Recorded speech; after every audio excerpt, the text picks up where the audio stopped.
Hello everyone and welcome back. It's been a long time since I've sat behind the camera and given you an amazing review to help you decide what you're going to watch or to see if you agree with what I think. I've been very busy. I've had a few movies or shows come up that I've wanted to make videos for and I just didn't quite do it. So what's bringing me out of my little break? Well, Transformers Rise of the Beasts. There's been a few other pretty good movies that have come out since my last review. The reason why Transformers is important is because when I was growing up, Transformers was my favorite cartoon.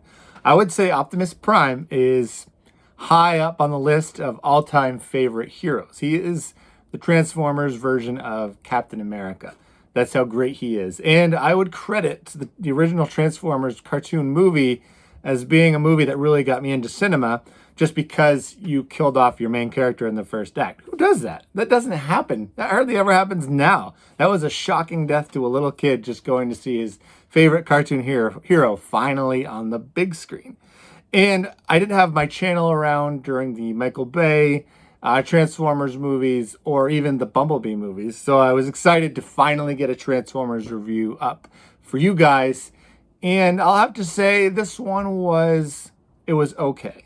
The trailers really teased the big bad villain as being Unicron. Unicron is coming. And if you remember the last Transformers movie, The Last Night, they kind of teased Unicron as well, and then he never actually showed up. Well, part of my disappointment for this movie is that Unicron barely shows up in this one. We don't get to see the full-fledged Unicron. It actually reminded me a lot of Fantastic Four's Silver Surfer when they were teasing Galactus the whole time, and then we barely got to see him. So that was kind of a big disappointment because I was really looking forward to seeing him on the big screen in all his glory, not just the Planet Eater with the eyeball. But we did get to see some more classic characters that I haven't seen yet on the big screen. Scourge was the big one. Mirage, I don't remember if he was in the Bayverse, but he had a more prominent role in this one.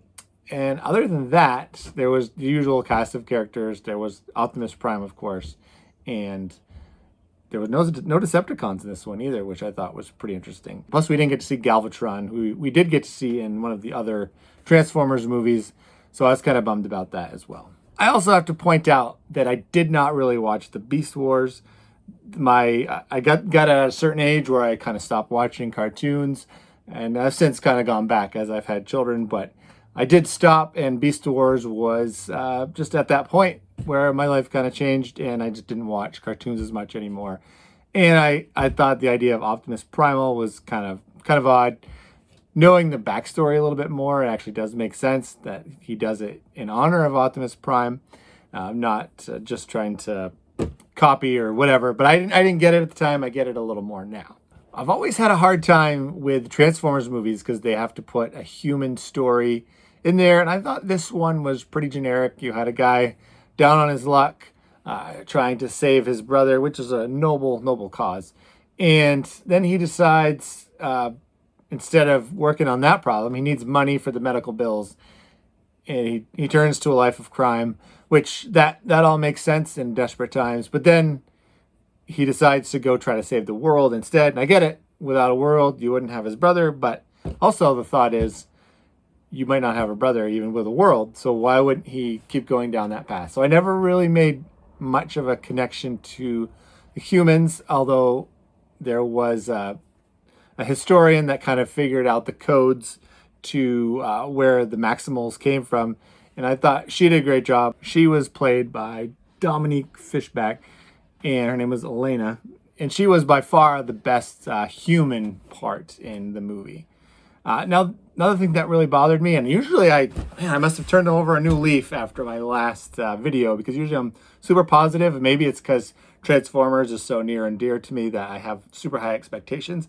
The portrayal of Optimus Prime as kind of the jaded and stick to ourselves hero, not even really a hero in this one, is completely different than what any other movie or the TV show portrayed him as, and he's always been kind of my hero. This is probably how Star Wars fans felt when they saw the old broken down Luke Skywalker. I guess now I can relate to what they were feeling. And even Optimus Primal said this wasn't the Optimus Prime that I heard about in the stories.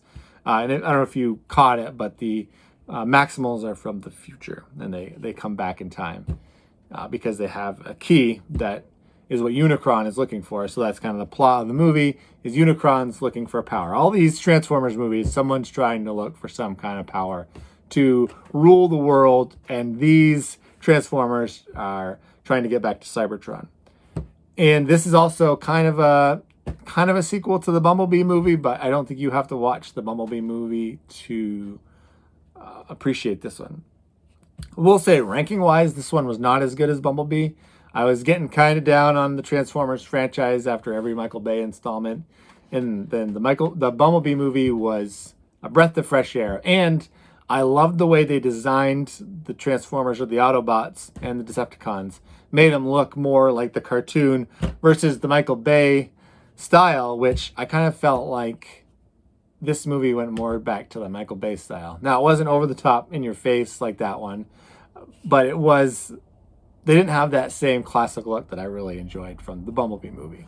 So the good things about it, we get to see some Transformers. Bumblebee wasn't the star of the show this time like he has been in the past. You know, I never really liked Bumblebee in the cartoons. I never thought he was that cool, and the emphasis on him in the movies I always thought was strange, especially with Optimus Prime being that awesome hero in my mind as a little kid growing up. And it was a fun action movie, so I'm gonna give it C+. It was definitely worth seeing in the theaters because it might not translate the same on your TV screen if you have a small TV. And it felt like very much like just a paint by the numbers, going through the motions kind of movie, when I'm still waiting for them to have a really good Unicron. I would still love to see some of the other Transformers that we've never seen. We still haven't seen any of the giant cities, Metroplex, come into play. We've only seen the Constructicons very, very briefly in one of the movies. I would like to see more of the Combiners. One cool thing, it looked like they kind of teased the Headmasters a little bit. One of the humans ended up with some armor type. And that actually made more sense for the humans to actually be able to contribute into this war with giants. I don't know if you saw the Headmasters, and maybe that's not the correct term. There was a kind of a mini series at the end of the Transformers run where humans are getting inside the heads of the Transformers, and I believe they're getting inside the guns for the Decepticons. That probably wouldn't happen today, but at the time it was a neat concept. They didn't go too far with it, but I thought that was a better way of just making the humans more relevant, because really they're just ants out there. You know, they always have to be part of the story, I guess, but they don't contribute a whole lot. I thought Sam in the original Transformers series, he was pretty good because he kind of grew up as the movie went on and introduced everybody to the Transformers world, where now the last few attempts haven't been quite as successful, in my opinion. Now, what I want to talk about next is a bit spoilery. So if you haven't seen the movie, you can pause it or come back later or stop watching now, because I do want to discuss that little twist at the end that was just kind of thrown in there. And I don't know exactly what it means, but I would like to discuss it. So I don't want to spoil it for anyone, because it was quite the moment for me in the theaters, and I want you to have that same experience. All right. So what the heck? G.I. Joe, at the end of the movie, it's teased that G.I. Joe is also in the Transformers unit. And I think we can agree that the Transformers movies have been significantly better than the G.I. Joe movies. Even at the worst Michael Bay movie, the Transformers movies have been the G.I. Joe movies have been pretty disappointing. First one was not good at all. Second one was better with The Rock. And actually, I should say, I really liked Snake Eyes. I know it's a very unpopular opinion. A lot of people didn't like it at all. I enjoyed the heck out of Snake Eyes. So that one would probably rank up there with some of the Transformer movies. But I want my G.I. Joe stories to be grounded. So I feel like they're messing with my childhood a little bit here, because these are the toys that I spent hours playing with, the shows I spent hours and hours watching, debating with my friends. To mix Transformers and G.I. Joe, I feel like you do that when you've exhausted all your options.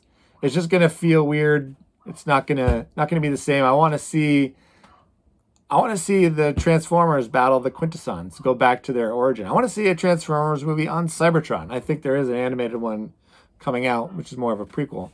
Well, why not bring the humans to Cybertron? Have them be like, whoa, we're the fish out of water now instead of the Transformers. There's just so many things that we haven't touched on yet. And that going to this weird collaboration crossover event that I don't even, does anybody even want a G.I. Joe Transformers movie? That's what I'm worried about. If you can hear the barking in the background, that's Gambit. He wants to come up and speak on camera, but he's not ready for the big show yet. So let me know what you thought about the big twist. That's really what I want to hear in the comments. I'd love for you to hit a subscribe. I'm going to try better to be getting movies out faster. I have a lot more free time coming up, so that won't be an issue. And I'm going to post a video to kind of catch up on the things that I've missed in the last few months. Because I have been watching TV and I have opinions.